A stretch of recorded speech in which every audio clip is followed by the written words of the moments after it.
Good evening friends.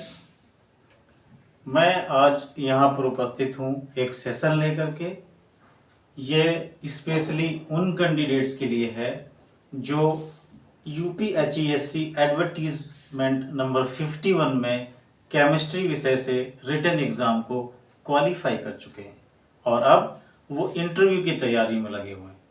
तो हर एक candidate के मन में यही विचार आता है कि इंटरव्यू कैसे दें, इंटरव्यू में क्या पूछा जाएगा, और ख़ासकर जो केमिस्ट्री सब्जेक्ट या साइंस सब्जेक्ट के जो कैंडिडेट्स हैं उनके मन में ये विचार ज़रूर आता है कि मैं कौन सा टॉपिक चुनूं, या मैंने जो टॉपिक चुना है उसमें हमें क्या क्या जानना चाहिए, हमें उस टॉपिक को प्रेजेंट कैसे करना है, या उस टॉपिक को पढ़ाना कैसे है।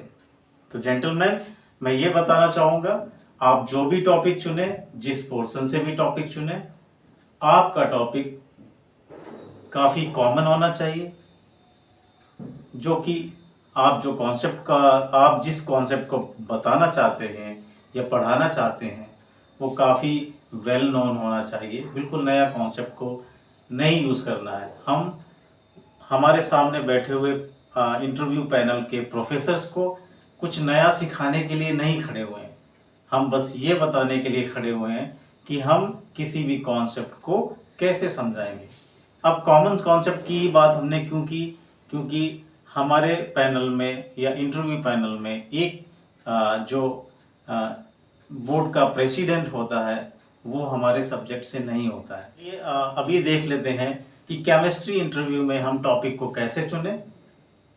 ठीक है, उसके बाद मैं ये आपको बताऊंगा, या आप कमेंट सेक्शन में जाके ये पूछ सकते हैं हमसे कि मेरा सो एंड सो चैप्टर बहुत ही मजबूत है, या केमिस्ट्री का ये पोर्शन इनऑर्गेनिक पोर्शन बहुत ही मजबूत है, मुझे कौन सा टॉपिक चुनना चाहिए, और फिर उस टॉपिक हमें पढ़ाना है, उस टॉपिक को मैं इस बोर्ड पे किस तरह से प्रेजेंट करना है, ये मैं आपको वीडियो बना करके दिखाऊंगा, ताकि आप उससे सीख सकें, आप जान सकें कि हमें किस तरह से अगर हम इनऑर्गेनिक की बात करें तो हम फजांस रूल को ले लें, या फिर लैटिस सिनर्जी को ले लें, या फिर अगर केमिकल काइनेटिक्स की बात करें तो रेट ऑफ रिएक्शंस को ले लें, फास्ट रिएक्शन को ले लें, थर्मोडायनेमिक्स की बात करें तो कोई भी एक लॉ लेके चल सकते हैं, या फिर स्टेट फंक्शंस के बारे में बात कर सकते हैं, या फिर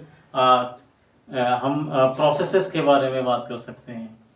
अगर हम स्पेक्ट्रोस्कोपी के बारे में बात करें तो एनएमआर में शील्डिंग इफेक्ट एक अच्छा टॉपिक बन के आता है।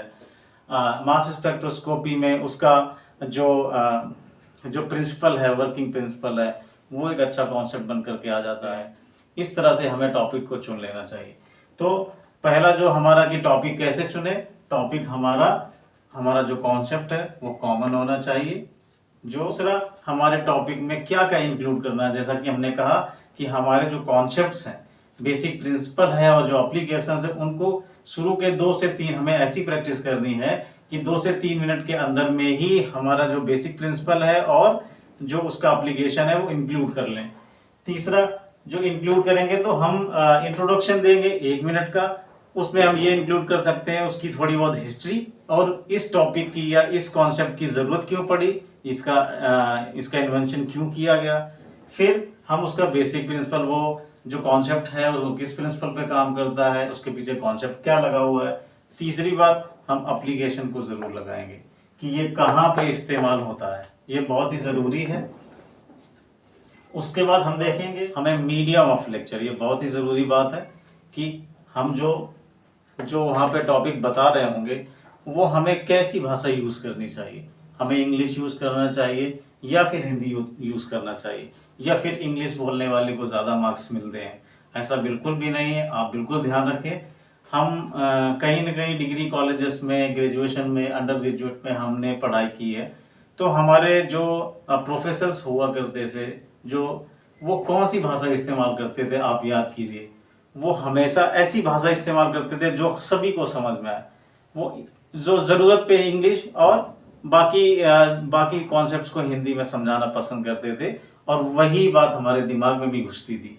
तो इस बात का ध्यान रखना है, अगर आप हिंदी मीडियम के रहे हैं, हिंदी बैकग्राउंड के हैं और आप अपनी बात को हिंदी में अच्छे से बोल सकते हैं, तो आप जो इंग्लिश है, जो केमिस्ट्री के या साइंस के टर्म्स हैं उनको इंग्लिश में, और जो बाकी भाषा है, जो बाकी बातचीत है, वो आप हिंदी में आराम से इस्तेमाल कर सकते हैं। ये और ज़्यादा प्योर इंग्लिश की अपेक्षा ये ज़्यादा इफ़ेक्टिव होगा। Thank you.